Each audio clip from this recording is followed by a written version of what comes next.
अस्सलाम वालेकुम। नॉवेल ब्रोशे बाय सुमेरा हमीद।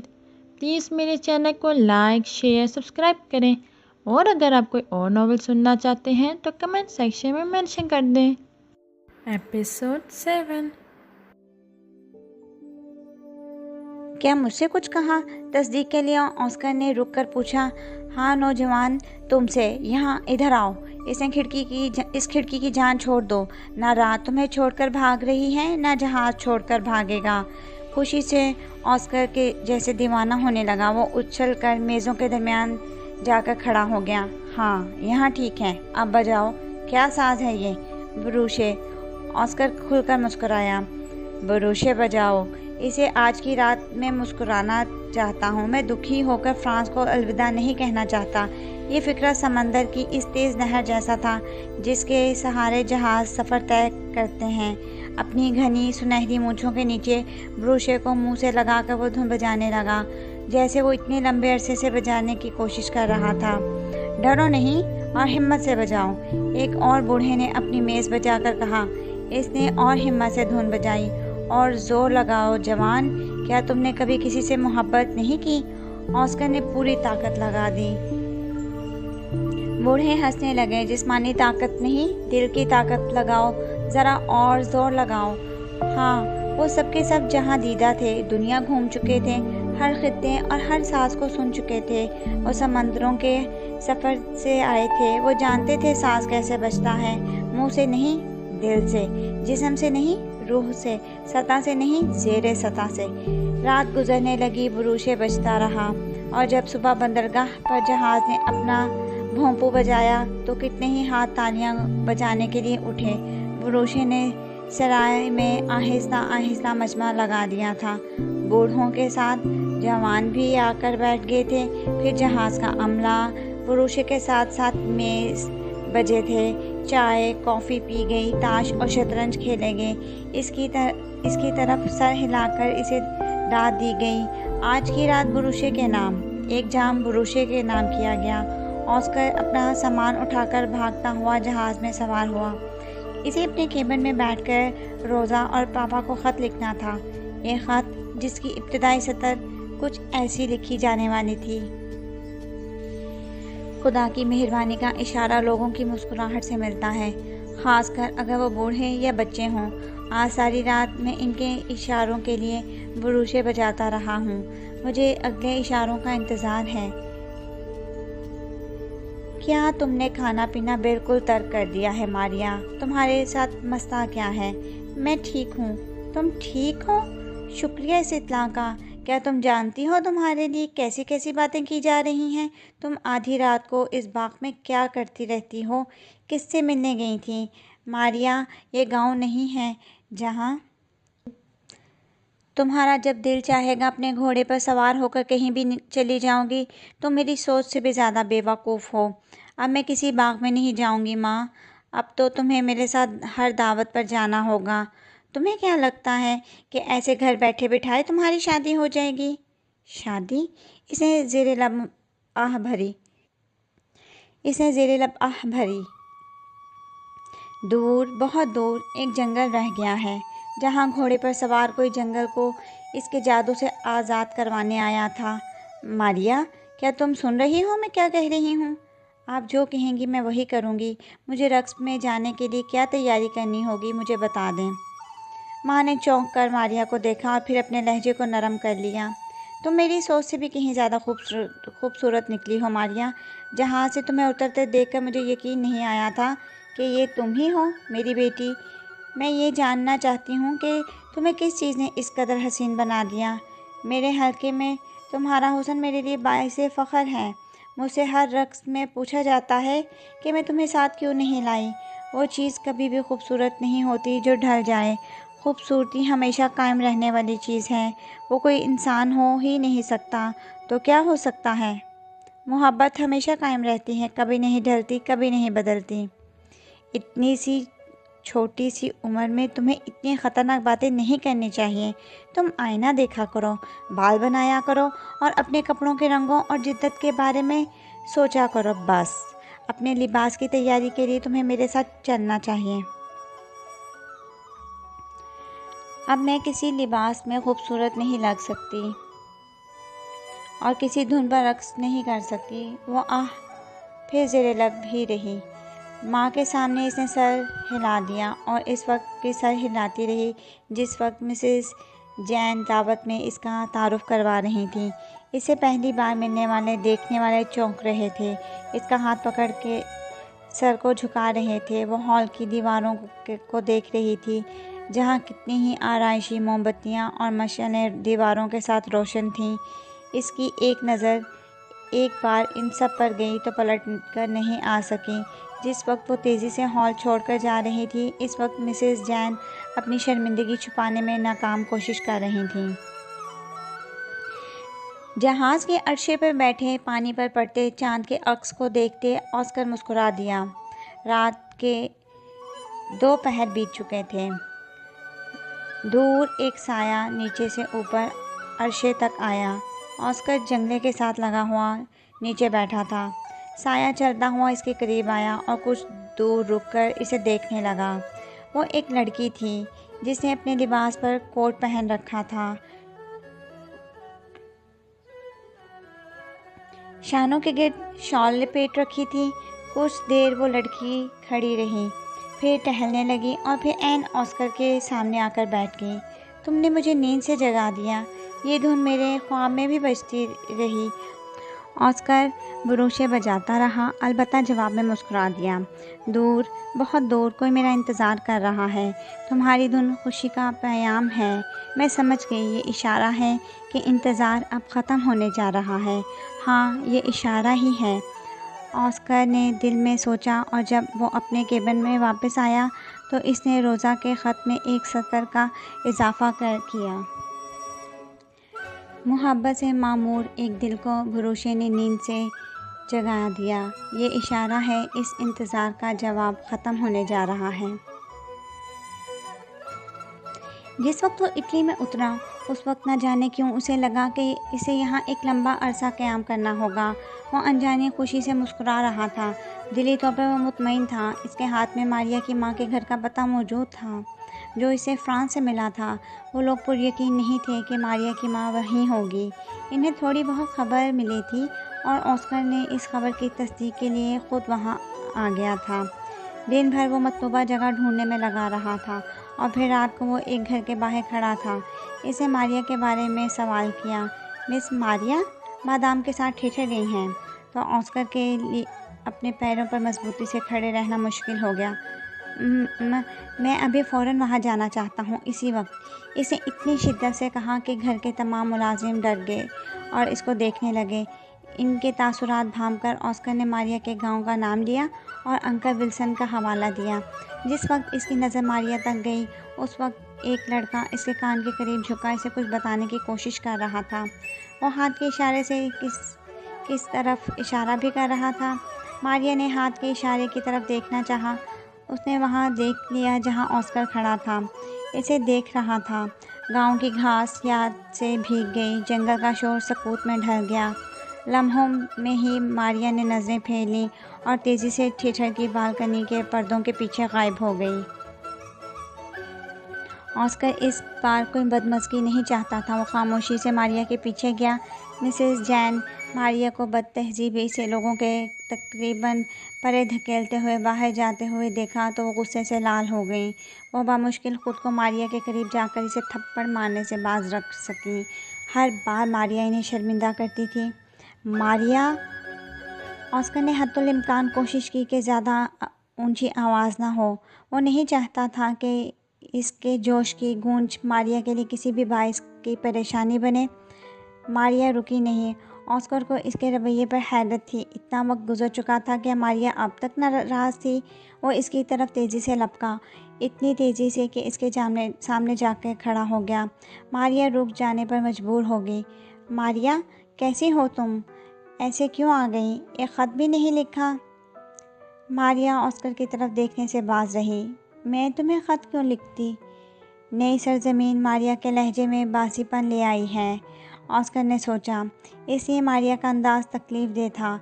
इसे दुख हुआ ये जानकर कि मारिया इसे इस हद तक फरामोश कर चुकी है। क्या वो ये भी नहीं देख पा रही कि इसकी आंखें इसकी याद में पिघल कर अंदर धंस चुकी हैं और इनकी चमक मांद पड़ चुकी है? क्या इसे इसके जूतों की धूल नज़र नहीं आ रही और ये भी कि वो सफ़र करते करते थक चुके हैं? क्या वो ऑस्कर के चेहरे पर कोई एक भी लकीर नहीं देख पा रही जो इसकी तलाश में सरगर्दा वीरान हो चुकी थी? क्या मारिया को एक नज़र नहीं आ रहा? मैंने एक बार ये गलती की थी कि तुम्हें जाने दिया था। मैं दोबारा ये गलती नहीं करूँगा। ऑस्कर ने कुछ ऐसे दर्द से कहा कि मारिया ने नागवारी से ऑस्कर को देखा। इसे हैरत थी ऑस्कर पर। क्या वो देख नहीं रहा था कि वो जदीद फैशन के बेहतरीन लिबास को ज़ेब-ए-तन किए थिएटर एक्ट देखने आई है? इसका हुस्न शहरी ज़िंदगी की सारी आराइश निचोड़ चुका है। हुस्न जो ढल जाता है, हुस्न जिसकी चकाचौंध पर शाम किसी अहद की तरह ज़रूर आती है। क्या वो देख नहीं रहा था कि अब वो गांव की सीधी साधी लड़की नहीं रही? फिर किस हैसियत से ऑस्कर से बात कर रहा? मारिया की तरफ से कोई जवाब न पाकर ऑस्कर ने गौर से इसे देखा। फिर इसे अपनी जेब में हाथ डाला और इसे बाहर निकाला। मारिया, मैं तुम्हारा बुरूशे, तुम्हारा ऑस्कर तुम्हारे पास ले आया हूँ। बुरूशे के साथ इसने अपना हाथ भी आगे किया। थिएटर के बाहर लोगों के अंदर बाहर जाते हजूम, इनकी बग्गियों की घड़घड़ाहट के दरमियान ऑस्कर ने अपनी मोहब्बत का इकरारनामा पेश किया। कौन सा बुरूशे? इस इकरार पर मारिया ने सवाल किया। ऑस्कर ने बेयकीनी से मारिया को देखा। कौन से बुरूशे के साथ? इसने कौन सा ऑस्कर भी पूछ लिया था। तुम बुरूशे के बगैर एक पल नहीं रहती थी। तुमने इतना वक्त कैसे गुजार लिया मारिया? मैं तुम्हें जवाबदेह नहीं हूँ। तुम्हें यहाँ से जाना होगा। तुम अभी तक नाराज़ हो मुझसे, ऑस्कर से, बुरूशे से? तुम्हें क्या हो गया है मारिया? मारिया पलटकर अंदर जाने लगी तो ऑस्कर ने इसके बाजू को अपनी गिरफ्त में ले लिया। तुम्हें जवाब देना होगा। क्या तुम्हें नज़र नहीं आ रहा कि मैं कितनी लंबी मुसाफत तय करके तुम्हारे पास आया हूँ? मुझसे पूछो तो सही, मैं किन किन रास्तों में सिर्फ तुम्हें देखने के लिए खाक उड़ाता आ रहा हूँ। मारिया ने नफरत से खुद को आज़ाद करवाया। क्यों आए हो? क्या मैंने कहा था आने के लिए? तुम मेरे लिए बुरूशे लाए हो, ठीक है, लेकिन क्या मेरी धुनें भी लाए हो? हाँ, मैंने एक धुन बजानी सीख ली है। लोग इस धुन को पसंद करते हैं मारिया। ठीक है, बजाओ वो धुन, बजाओ और लाओ मेरे जुगनू। ऑस्कर इसकी शक्ल देखने लगा। मैंने कहा, बजाओ बुरूशे, निकालो इसमें से वो धुन जो मेरे गिर्द रोशनी की लहरें बनाती थी। ये मेरे बुरूशे नहीं हैं। मेरा बुरूशे इस दिन जल गया था जिस दिन मैंने इसकी नुमाइश की थी। तुम्हारी मोहब्बत का मैंने इनकी मोहब्बत से सौदा किया था। मेरे पास वो नहीं रहे तो तुम भी नहीं रहोगे। तुम्हें कोई गलत फहमी हो गई है मारिया। ये लो बुरूशे और बजाओ इसे। वो क्यों नहीं आएंगे? मारिया तल्खी से हंस दी। मोहब्बत अपना वजूद छुपा सकती है, नफ़रत नहीं। ऑस्कर ने नासमझी से इसे देखा। तुम बुरूशे लाए हो मेरे लिए ऑस्कर? जब बुरूशे के साथ मोहब्बत भी ला सको तो फिर आना, मारिया ने तल्खी से कहा। मारिया, बुरूशे के साथ मोहब्बत ही तो आई है। ऑस्कर की आवाज़ लर्ज़ गई। जब फ़न और मोहब्बत को फ़ायदे के लिए इस्तेमाल किया जाता है तो अपना असर खो देते हैं। तुमने मुझे जादूगरनी कहा था, उन्होंने भी मुझे जादूगरनी कहा था, जो बुरूशे से अजनबी थे। अब मैं वाकई जादूगरनी बन चुकी हूँ। मैं जुगनुओं को हाथ में पकड़ना चाहती हूँ तो वो भी मुझसे दूर चले जाते हैं।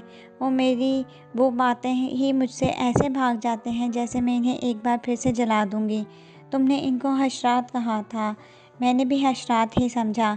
वो मेरी धुन पर नहीं आते, वो मेरे दिल की पाकीज़गी, मेरी मोहब्बत पर आते थे। मेरी ये पाकीज़गी जाती रही, मोहब्बत ख़त्म हुई। अगर लौटा सको तो लौटा दो, ला सको तो ला दो, कहकर वो चली गई। ऑस्कर ने फिर दोबारा इसे रोकने की कोशिश नहीं की। जादू तो वाकई हो गया था जंगल पर, जंगल के कुमकुमों पर, आइलैंड के ऑस्कर पर, गांव की मारिया पर। लेकिन अब इसका तोड़ क्या था? ये तो तय करोगे। पापा के अल्फाज इसके कानों में गूंजे कि तुम ही तय करोगे। और रात को इनके लिए एक और ख़त लिखने इसने ये सतर लिखी। मेरे एहसासात मेरी रूह में पिघलकर मेरी ज़ुबान पर आकर फड़फड़ाने लगे जब मारिया ने मेरी मोहब्बत पर एक पल की भी तवज्जो नहीं दी। मैंने हर चीज़ का रंग उठते देखा। जब मेरे जूतों की धूल को देखे बिना इसने पलटकर मुझसे रुख बदल लिया, दुनिया बेरंगी हो गई। जब इसने कहा कि वो मेरे पास नहीं रहे तो तुम भी नहीं रहोगे, भरोसे मेरे हाथ में ही रह गया। ना इसका मेरा हाथ थामा, ना भरोसे। मेरी मोहब्बत इस जुदाई पर सवार होकर चाबुक लहराने लगी। जब इसने कहा, जब भरोसे के साथ मोहब्बत भी ला सको तो आना। किराए के मकान की बालकनी में बैठकर इसने रात ऑस्कर ने भरोसे बजाता रहा और बजाता रहा। इस रात और तो कुछ नहीं हुआ, लेकिन राहगीर ठहर ठहर कर चलते रहे और सुबह तक ये बात कितनी ही समातों तक फैल गई कि वहाँ एक अजनबी कोई साज़ बजा रहा है, जिसे सुनकर दिल है कि रुक रुक जाता है। भरोसे से निकली धुन बालकनी पर फैली शहर की राहों में बिखर गई। वो फिर मारिया के पास नहीं गया। वो मारिया के शहर में ही रहा, इस जगह जहाँ मारिया का घर था। लेकिन वो मारिया के पास जाने के लिए तैयार नहीं था। अगर कुदरत ने यही तय किया था तो वो सारी ज़िंदगी भरोसे बजाने के लिए तैयार था। लेकिन रोशनी से पहले अंधेरा करने मारिया के पास जाने के लिए हरगिज़ नहीं। इसके भरोसे के लिए बाग थे, रास्ते थे, बालकोनियाँ थीं। इसके पास बहुत जगह थी जहाँ वो बेरंग दुनिया के लिए लफ्ज़ों से रंग तैयार करता। तुम इस अजनबी को जानती हो क्या, जो शहर के कोनों में साज़ बजाता फिरता है? एक दिन मिसेस जैन ने ऐसे ही जिक्र छेड़ दिया। मारिया ने कोई रद्द-ए-अमल ज़ाहिर नहीं किया। फिर भी मिसेस जैन बोलती रहीं। मैं और मिसेस कोलन बाग में टहल रही थीं कि वहाँ इसकी धुन सुनाई दी। इतना कह चुकने के बाद काफ़ी देर खामोश रही। इस धुन को सुनते ही मेरा दिल डूब सा गया और मैंने रोना चाहा। मारिया ने चौंक कर माँ को देखा। एल्बर्ट मुझसे मोहब्बत करता था और इसका कसूर ही क्या था? मैंने इसे छोड़ने इतनी जल्दी क्यों की? ऐसा पहली बार हुआ था कि इसकी माँ ने इसके बाप को छोड़ देने पर किसी पछतावे का इजहार किया था। वो अक्सर बाग में आता है मारिया, तुम्हें भी इसकी धुन सुननी चाहिए। वो अजनबी है, किसी भी दिन शहर छोड़ सकता है। वैसे मिसेस कोलन कोशिश कर रही हैं कि अपने यहाँ दावत पर इसे भी मदऊ करने में कामयाब हो जाएं। वो चाहती हैं कि ऐसे अजनबी साथ से इनके मेहमानों को भी ज़रूर महसूस होना चाहिए। अजनबी से? इसके अजनबी साथ से मेहमान महसूस हो रहे थे। ऑस्कर भरोसे ऐसे बजा रहा था जैसे वो ये भूल चुका है कि दुनिया में इससे पहले भी इंसान बनाए गए हैं और बाद में भी। याद रहा तो इतना कि वो एक है और एक इसका भरोसे।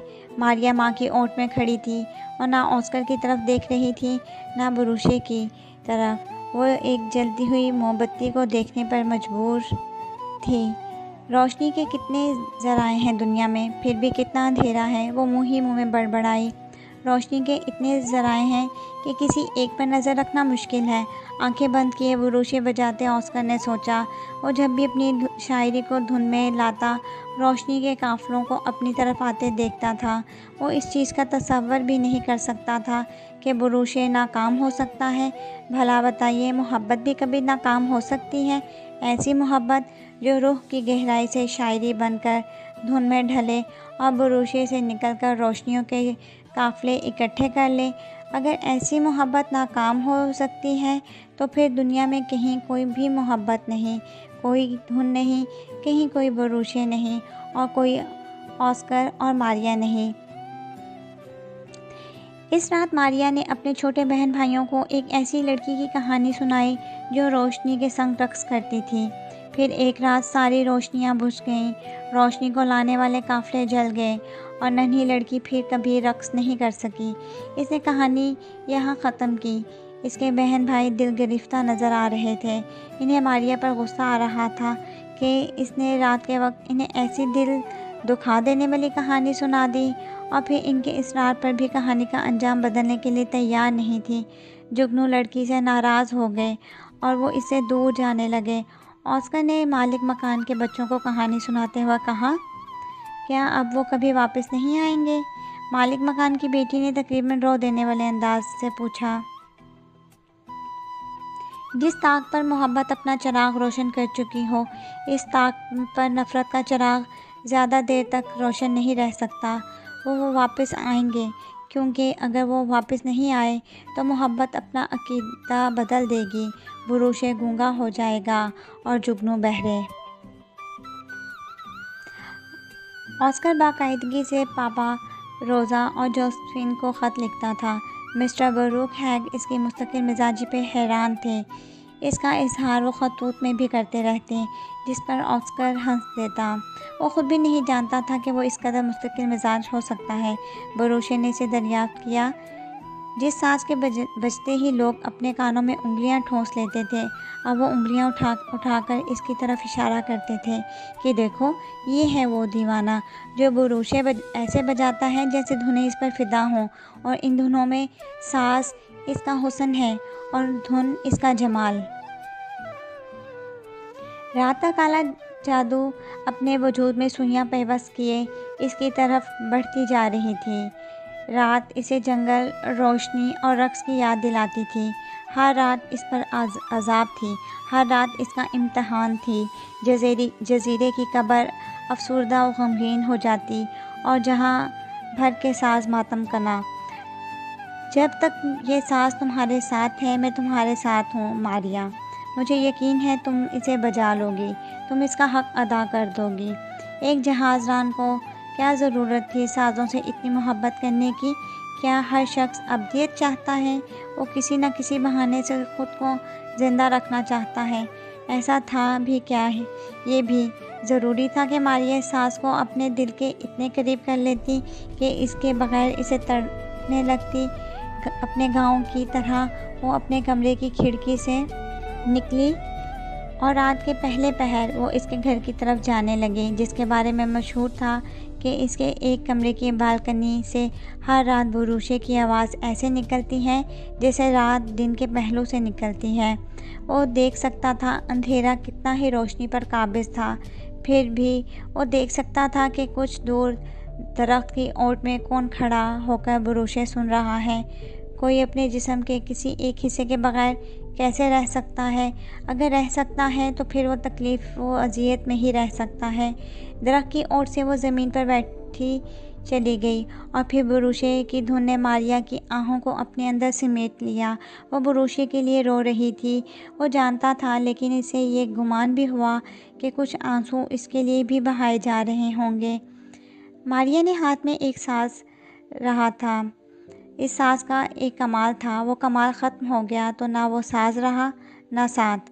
ऑस्कर देख रहा था कि वो अभी भी रो रही है। खुशबाश रहने वाली लड़की अब रो रही है। कितनी मगन थी वो अपने गांव में, गांव के जंगल में, जंगल के दोस्तों और इनकी महफिल में। वो अपनी फ़्रॉक के कोने उठा कर इन पर रोशनियों से गुलकारियाँ किया करती थी, और अब रोते रोते वो अब जा रही थी। जिसे जंगल से डर नहीं लगता था, वो ऑस्कर को खोने के डर से डर गई। अंधेरे में मारिया को दूर जाते वो देख रहा था। इस रात बुरूशे लम्हे के लिए भी नहीं रुका, और मकान मालिक को अगले दिन ये एतराफ़ करना पड़ा, तुम्हारी नई धुन मेरी समातों के अंधेरों में रोशनी के नन्हे जुगनू की तरह दमकती रही।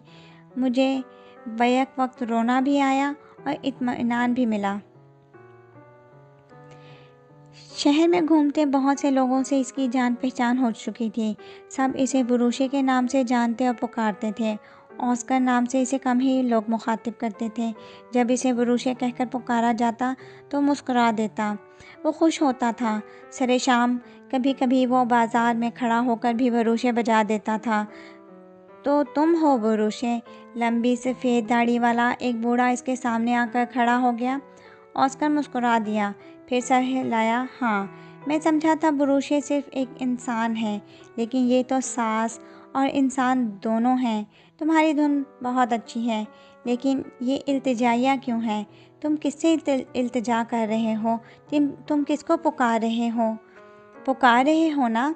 बुरूशे ऑस्कर के हाथ में कांप कर रह गया। आज तक किसी ने ये सब नहीं कहा था। ये मारिया का साज़ है, वो इसे बजाकर जुगनू इकट्ठे किया करती थी। मैं उसी धुन को बजाने की कोशिश कर रहा हूँ। जब मारिया बुरूशे बजाती होगी तो वो इल्तिजाया नहीं बजाती होगी, है ना? तुम्हें इल्तिजा नहीं करनी चाहिए। इल्तिजा करना छोड़ दो, एहतमाम करो। कैसे? वो मैं नहीं जानता, शायद तुम खुद मालूम कर सको, कहकर वो मुस्कुराता हुआ चला गया। इस रात बुरूशे नहीं बजा। ऑस्कर बुरूशे को हाथ में लिए बैठा सोचता रहा। बुरूशे इसे अगली रात बजा।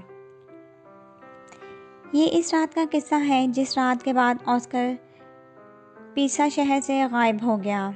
दिन में इसे पापा का ख़त मिला था, लौट आओ ऑस्कर, तुम्हारी याद मुझे जलाने लगी है।